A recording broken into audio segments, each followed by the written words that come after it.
Привет, мили хора! Вчера споделих стори от международна конференция, която се проведе в София този път. Тя беше в продължение на 3 дни, но вчерашният последен ден на конференцията ми направи така най-голямо впечатление и предизвика у мен самата най-голям интерес, тъй като ставаше въпрос предимно за менталното здраве. И макар и темата да беше обвързана с трафик на хора и тези, които работим в тази сфера, мисля, че посланието, което искам да ви предам, което мен лично ми докосна супер много вчера, би било полезно за ежедневието на всеки един от нас, защото в крайна сметка всички изпитваме ситуации на стрес, на напрежение, независимо какво работим, независимо по какъв начин се тича живота ни. И е много важно да обръщаме внимание на нашето ментално здраве. Много често не осъзнаваме в момента колко стресиращо може да бъде нещо за нас и как то би ни се отразило на по-късен етап. И този по-късен етап понякога идва месеци след определено събитие, но то се изразява в много негативен характер за нас. В случая ще дам примера, който наскоро споделих с вас, с паникатаките и който споделих вчера на презентацията Caleb, от който така си позволих да взема тези типс, съвети, които да мога да предам на вас, защото смятам, че биха ви били полезни, ако някога сте изпитвали паникатака или поне да разпознаете знаците на такава. Надявам се да не ви се случва, защото е нещо, меко казано, изключително неприятно, но тъй като наскоро ви споделих за моят опит с това, сега ще ви споделя и някои от съветите, които Caleb вчера така презентира и смятам, че биха били доста полезни. Това, което вчера ви споделих от презентацията на Caleb, предаваше 2 послания и то е, че се прегъваме, за да не се пречупим. И второто беше това, че е нормално понякога да не сме добре, но не е нормално да оставаме по този начин. Смисълът за тези думи беше, че ако си представим нас, всеки един от нас, като една празна чаша, която се пълни с времето с вода. Водата е начинът на живот, всичко, което ни се случва, работата ни, абсолютно всеки един аспект от живота ни.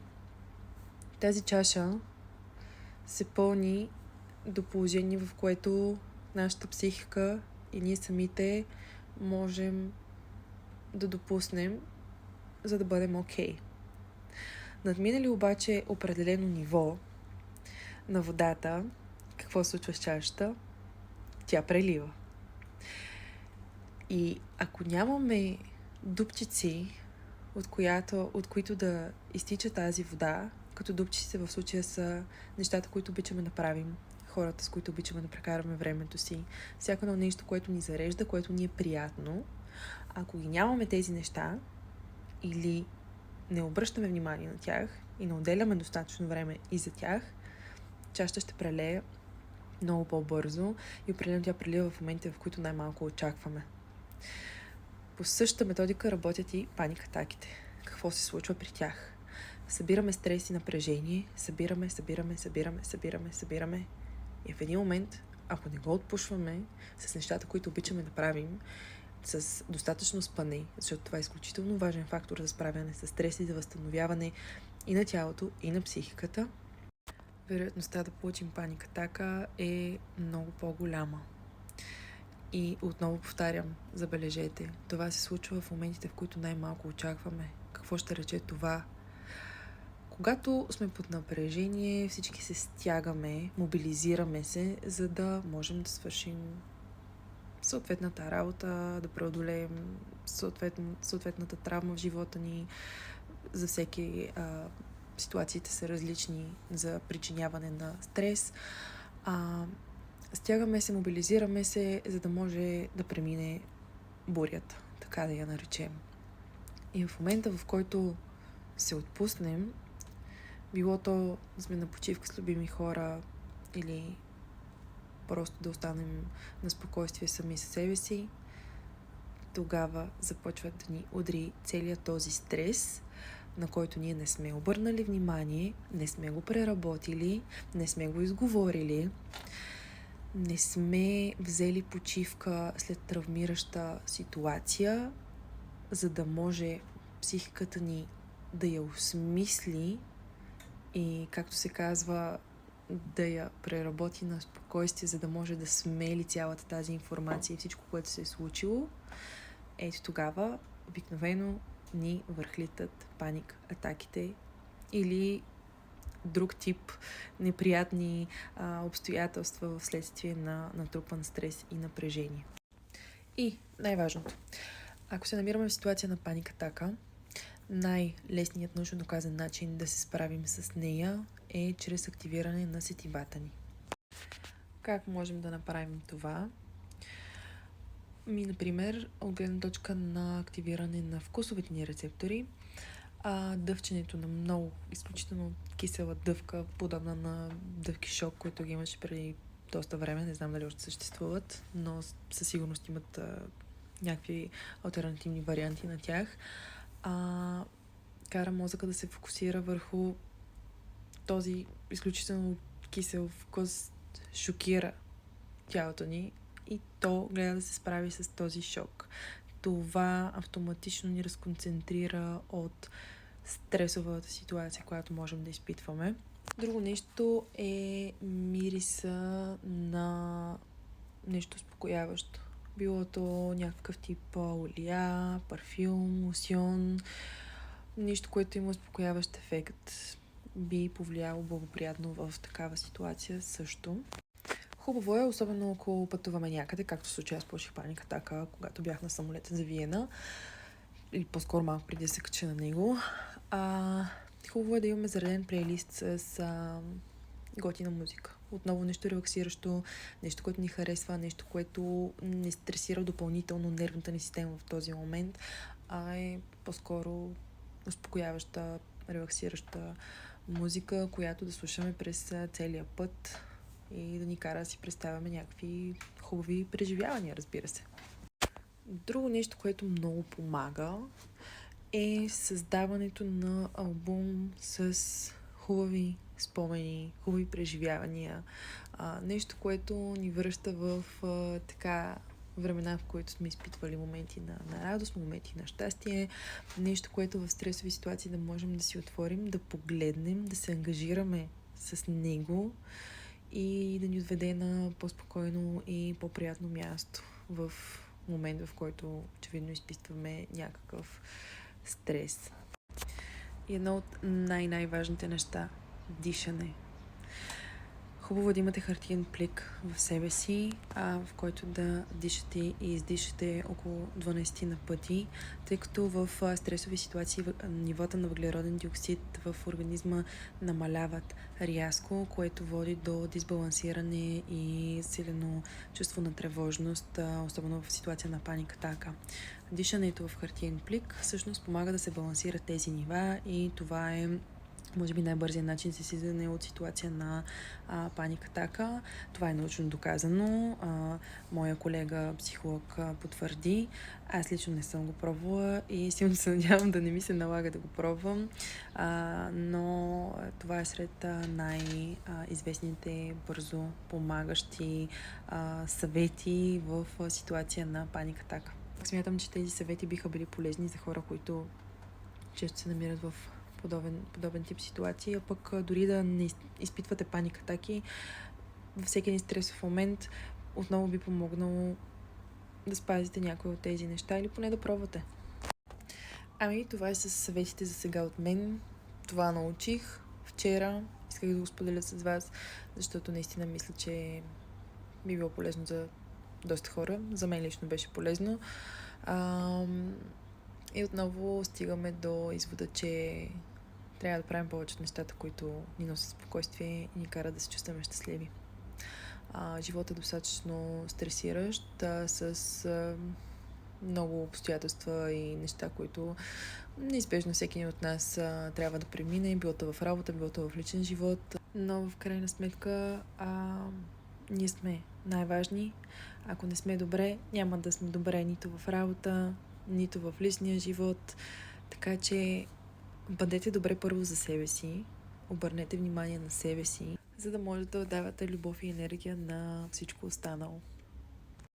To all my English-speaking friends who did not get a word I was saying, I was telling people about the stories I shared yesterday with the content that says it is okay to not be okay, it is just not okay to stay that way. I am the one saying that we bend so we do not break. These quotes are not mine, obviously. They were shared by Caleb at the conference we had in Bulgaria yesterday. It was the third day of the international conference, the very last one, and actually it was the most useful to me because, as you all know, guys, I'm very engaged in topics about mental health, and I recently shared with all of you that I received a panic attack last month when I was getting on the plane for one of the conferences I attended in Vienna.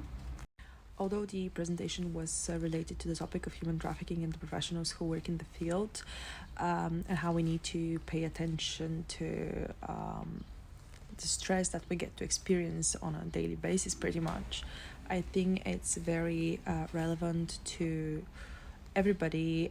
Doesn't matter what field they work in, because we all get to experience stress at some point to an extent. So it is really useful to know how to manage this stress and not get into situations of panic attacks, for example.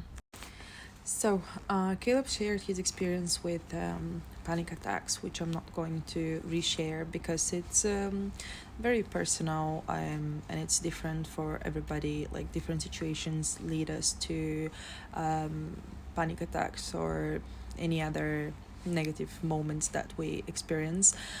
So that's not the key in this story, but he used a very useful example about a glass of water, and how if you pour water and do not stop at some point, well, it gets out of the glass, right? It spills out. Well, it's the same with stress. If we do not release it either through chat to a friend or do some activity that we enjoy, spend time with family, whatever makes us feel happy and gives us positive energy, at some point the stress level, it's getting so high that actually could impact negatively our body and our brain, of course. So guys, work is good. Like, giving 100% of yourself to what you're doing, it's okay. But doesn't matter how strong we think we are, and how tough we are, and how good we can get through different kind of difficult situations. Well, at some point we need to stop and take care of ourselves and of our mental health, take a break if we need to, just to process the information and the events that we experienced that might be stressful, because even if we don't see a negative result straight away, this might happen in months or in a year time, and then we'll be sitting there wondering, oh wow, what happened?